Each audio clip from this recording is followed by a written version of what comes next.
Wordsworth's liberal inclination posed a dilemma that triggered him not only to celebrate the French, but also attacked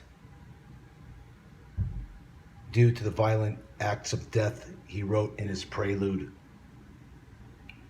Become oppressors in their turn, Frenchmen had changed a war of self-deference for one of conquest, losing sight of all which they had struggled for. Of the French, Wordsworth criticized strongly. The purpose for writing became integrally part of the European culture. Hence, he took his cause and developed a way to create something for the poet. His philosophy, according to the preface of Lyrical Ballads, was to give more power to the poet. It was okay to express a feeling within the poet's mind.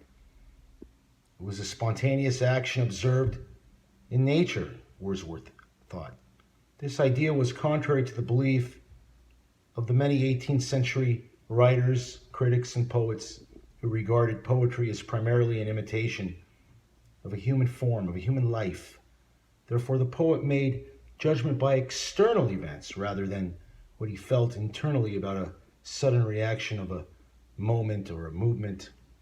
Again, Wordsworth believed in this freedom, this liberation and democratic notion of creating an atmosphere that expresses the poet's inner self.